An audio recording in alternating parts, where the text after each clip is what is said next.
Hello and welcome back to my channel. Soldering SMD components can be quite intimidating for beginners, so in this video I am going to show you a little technique that I've developed to help you solder components such as this, the SOIC 8-pin microcontroller with 1.27mm pitch between its pins, onto the PCB, or in this case this adapter.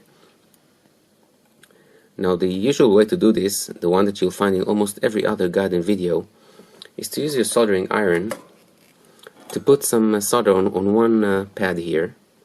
Then take the IC with tweezers, put it in place, align all the pins, solder this one pad that you already have some solder on so that it sticks in place, and then you can rotate it and solder the other pins one by one. Now this technique is fine, it works, I did it many times. However, if your hands are a bit shaky like mine, or you're a bit inexperienced in soldering, what can happen is that you can easily misalign the chip in place while working, or before working, or afterwards. So you'll miss it. It either covers too much of the pad or too little, or it becomes misaligned in any other way. So you need a way to hold it in place better, and this is what I'm going to show you now. I'm going to use the secret ingredient, which is called the Kapton tape. That's K-N-O, Kapton. I got this one in China. This is about $1 for it's a 5mm width, and the length is about 30 meters, something like that. And this is a lot like sticky tape, except that it can survive much higher temperatures. So you can use it to hold the IC in place while soldering without the tape being burned. So let me show you. In my case, I need this to be in the middle, and it's quite hard, even for me. Even though I do fine work a lot, it's hard for me to align this correctly just with tweezers. My hands are, as I said, are a bit shaky, and it's hard to get it just right. So what I do, I take a piece of Kapton tape. One moment, I'm using my scissors here. There. I have a little piece of Kapton tape. Now trying to not to drop the camera or something. Okay, I put the tape on the IC itself. There it sticks. Now it's very easy this way to align it correctly to the pads exactly as I want it. And then when it's aligned,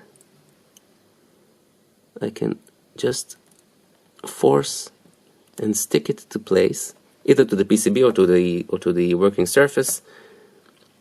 It's aligned correctly now. Perfect.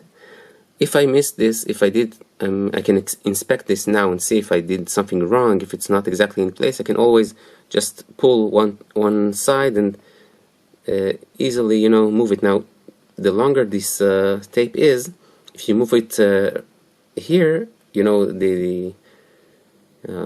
like in basic mechanics, the lever is very long, but the effect here would be pretty much minuscule, so you can be very accurate with moving this and aligning this correctly. Now, all I have to do actually is solder these pins one by one because they are already in place.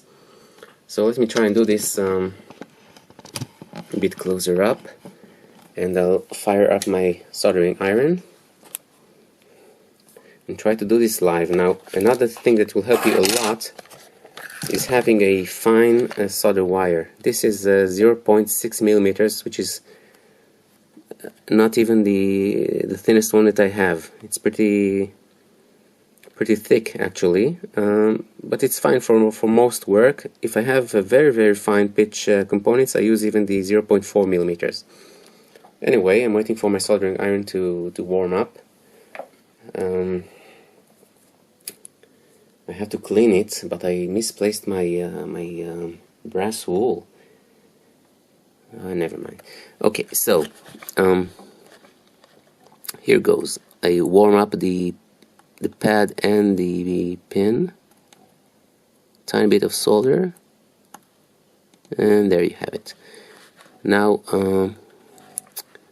again, you always notice that when people do this on camera, it's much harder for them. So I'm using this as an excuse for my poor soldering, because I'm using a camera now. But see, all of them are in place,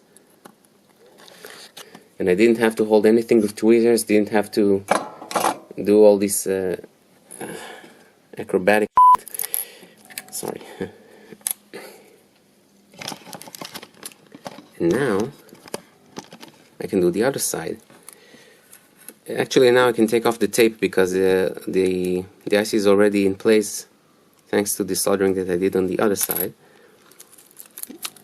So I only have to do this side now, but I can use the tape actually to, sorry, it lost some of its stickiness now, but it will help you hold the PCB in place while you're soldering, so it's also a convenience. Now let's see if I can close up on this while I'm working.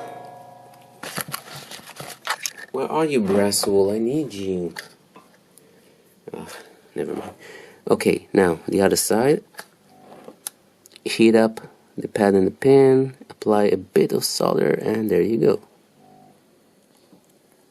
But you couldn't see this because it wasn't in the light.